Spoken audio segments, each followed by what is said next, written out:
जो देश खुद को सबसे ताकतवर देश बताता हो, दूसरे देशों के बीच जारी जंग में सीज फायर कराने का दावा करता हो, वही देश अपने ही नागरिकों से कहे कि अपनी जान बचाकर भागो, तो उसकी हालत कैसी होगी इसका अंदाजा आप इसी बात से लगा सकते हैं।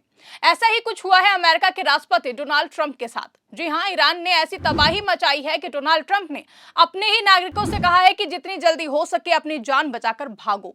इसी बीच खबर निकलकर सामने आ रही है जिसमें साफ साफ शब्दों में लिखा है कि अमेरिका के लिए बिछा मौत का जाल। ईरान की इन 5 ताकतों के आगे ट्रंप का वेनेजुएला प्लान होगा चकनाचूर। तो ईरान की किस कार्रवाई से घबराए ट्रंप और ईरान की किन 5 ताकतों के आगे अमेरिकी राष्ट्रपति डोनाल्ड ट्रंप का वेनेजुएला प्लान होगा चकनाचूर, सब कुछ आपको बताएंगे और समझाएंगे अपनी इस स्पेशल रिपोर्ट में। नमस्कार, आप देखना शुरू कर चुके 4 PM न्यूज नेटवर्क और मैं हूं आपके साथ आकांक्षा यादव। दोस्तों, कल्पना कीजिए एक ऐसी रात की जब दुनिया की सबसे बड़ी ताकत माने जाने वाला देश अचानक अपने ही नागरिकों से कहे कि जितनी जल्दी हो सके मिडिल ईस्ट छोड़ दो, अपनी जान बचाओ। जब ऐसी एडवाइजरी आती है तो समझ लीजिए हालात नॉर्मल नहीं है। और इस बार ये अपील की गई है अमेरिका की तरफ से, वो भी ऐसे समय में जब ईरान के साथ तनाव चरम पर पहुंच चुका है। कहा जा रहा है कि ईरानी हमलों और जवाबी कार्रवाई के बाद हालात इतने बिगड़ गए हैं कि राष्ट्रपति डोनाल्ड ट्रंप को अपने नागरिकों के लिए सख्त चेतावनी जारी करनी पड़ी है। बहरीन से लेकर इराक, इजराइल से लेकर कतर, सऊदी अरब से लेकर यूएई और यमन तक अमेरिकी नागरिकों से कह दिया गया है कि तुरंत सुरक्षित स्थानों पर निकल जाएं। ऐसे में अब सवाल यह है कि आखिर ऐसा क्या बदल गया? क्या सच में ईरान ने ऐसा मौत का जाल बिछा दिया है जिसमें अमेरिका खुद को फंसा हुआ महसूस कर रहा है? तो दरअसल कहानी की शुरुआत ऐसे होती है कि अमेरिका और ईरान के बीच टकराव नया नहीं है। ये दुश्मनी 1979 की इस्लामिक क्रांति के बाद से चली आ रही है। दशकों से प्रतिबंध, आरोप, जवाबी बयान और सीमित सैन्य झड़पें होती रही हैं। लेकिन इस बार मामला अलग बताया जा रहा है। ईरान पर दबाव बनाने की रणनीति के तहत अमेरिका ने पहले भी कई आर्थिक प्रतिबंध लगाए। ट्रंप प्रशासन की सोच ये रही है कि आर्थिक दबाव और राजनीतिक अलगाव से किसी भी देश को झुकाया जा सकता है। यही मॉडल पहले वेनेजुएला पर लागू करने की कोशिश की गई थी। वहां आर्थिक संकट, राजनीतिक अस्थिरता और अंतर्राष्ट्रीय अलगाव ने सरकार को कमजोर कर दिया था। अमेरिका को लगा कि यही फॉर्मूला ईरान पर भी लागू किया जा सकता है, लेकिन कहानी यहीं पर पलट जाती है। देखिए, वेनेजुएला और ईरान की तुलना करना आसान है, लेकिन जमीन पर हकीकत बहुत ही ज्यादा अलग है। वेनेजुएला पहले से ही आर्थिक रूप से टूट चुका था, उसकी राजनीतिक पकड़ कमजोर थी, लेकिन ईरान दशकों से प्रतिबंध झेलता आया है। कथित तौर पर उसने अपनी व्यवस्था को इस तरीके से ढाल लिया है कि बाहरी दबाव उसके लिए नया नहीं है। वहां की सत्ता संरचना सिर्फ एक व्यक्ति पर निर्भर नहीं है, बल्कि एक मजबूत संस्थागत ढांचे पर टिकी है। यही वजह है कि सिर्फ आर्थिक दबाव डालकर या फिर राजनीतिक अलगाव करके वहां सत्ता परिवर्तन की उम्मीद करना आसान नहीं है। और यही कारण है कि ईरान के सर्वोच्च नेता अयतुल्ला अली खामनेई की मौत के बाद भी ईरान अमेरिका और इजराइल से लगातार हमले करके अपना बदला ले रहा है। आज सत्ता की आंखों में आंख डालकर पत्रकारिता करना मुश्किल हो गया है। हम पर मुकदमों से लेकर चैनल को बंद करने का दबाव बनाया जा रहा है। मुश्किल दौर है, लेकिन हम हार नहीं मानेंगे। इसीलिए 4 PM को ज्यादा से ज्यादा ज्वाइन करें और स्वतंत्र पत्रकारिता को जिंदा रखने के लिए जितना हो सके हमारा आर्थिक सहयोग करें। उम्मीद है कि आपके सपोर्ट से ये जंग भी हम जीत जाएंगे। आइए अब समझते हैं कि वो कौन सी 5 ताकतें हैं जिनके कारण ईरान अमेरिका के लिए बड़ी चुनौती बन गया है। तो सबसे पहले बात करते हैं क्षेत्रीय नेटवर्क और प्रॉक्सी ताकत की। तो ईरान अकेला नहीं लड़ता है। जानकारी के मुताबिक उसने सालों से अपने आसपास एक नेटवर्क खड़ा किया है।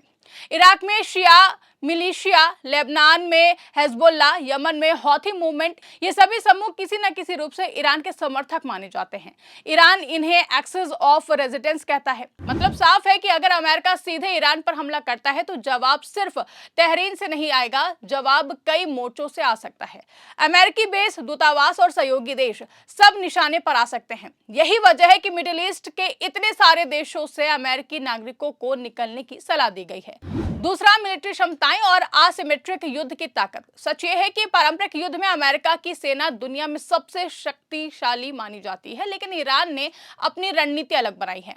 उसने बैलिस्टिक मिसाइल, ड्रोन तकनीक, साइबर हमले और समुद्री बारूदी सुरंगों में निवेश किया है, खासकर हॉर्मुज जल डमरू मध्य, जहां से दुनिया का बड़ा हिस्सा तेल सप्लाई होता है। वहां हलचल मचाकर ईरान वैश्विक अर्थव्यवस्था को हिला सकता है। अगर शिपिंग रुकती है तो तेल की कीमतें आसमान छू सकती हैं और इसका असर सिर्फ अमेरिका नहीं बल्कि पूरी दुनिया पर पड़ेगा। यानी ये सिर्फ सैन्य टकराव नहीं, आर्थिक युद्ध भी हो सकता है। तीसरी ताकत है भौगोलिक और जनसंख्या संबंधी चुनौती, यानी कि जमीनी युद्ध आसान नहीं होगा।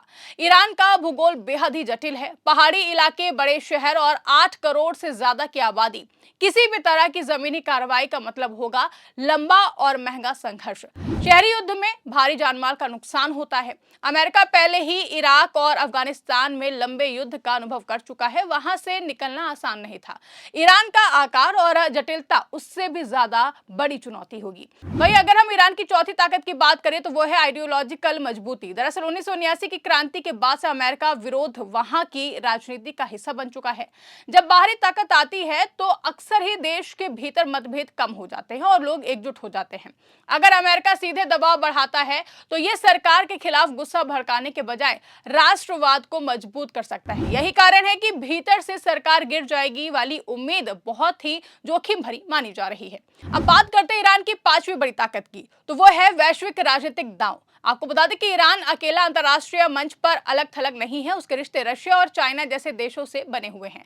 अगर टकराव बढ़ता है तो ये सिर्फ दो देशों की लड़ाई नहीं रहेगी, ऊर्जा बाजार हिलेगा, यूरोप दबाव में आएगा, एशिया की अर्थव्यवस्था प्रभावित होगी और सबसे बड़ी बात, ईरान का परमाणु कार्यक्रम। ये मुद्दा पूरी दुनिया को चिंता में डालता है। रिपोर्ट्स के मुताबिक ट्रंप प्रशासन को उम्मीद थी कि बढ़ते तनाव से या फिर दबाव से ईरान के भीतर असंतोष बढ़ेगा और सरकार कमजोर पड़ेगी, लेकिन हकीकत इतनी सीधी नहीं है।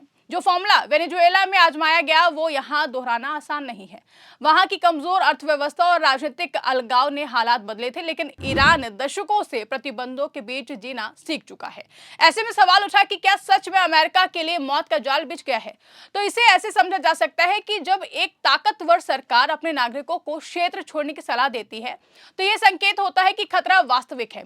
मिडिल ईस्ट में फैले अमेरिकी बेस, दूतावास और सहयोगी देश सभी संभावित निशाने बन सकते हैं। अगर जवाबी कार्रवाई होती है तो ये कई देशों में फैल सकता है।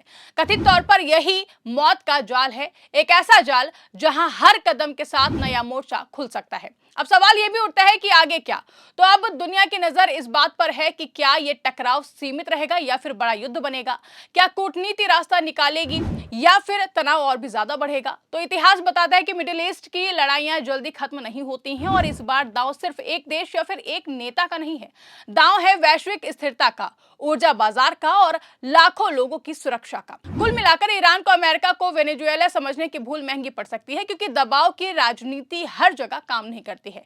ईरान की 5 ताकतें, उसका नेटवर्क, उसकी असिमेट्रिक सैन्य क्षमता, उसका भूगोल, उसकी विचारधारा और उसके वैश्विक रिश्ते उसे एक कठिन प्रतिद्वंदी बनाते हैं। ऐसे में अब देखना यह है कि आने वाले दिनों में क्या फैसला होता है। बातचीत से बात बनती है या फिर टकराव आगे यूं ही बढ़ता रहेगा, लेकिन इतना तो तय है कि इस बार मुकाबला आसान नहीं है।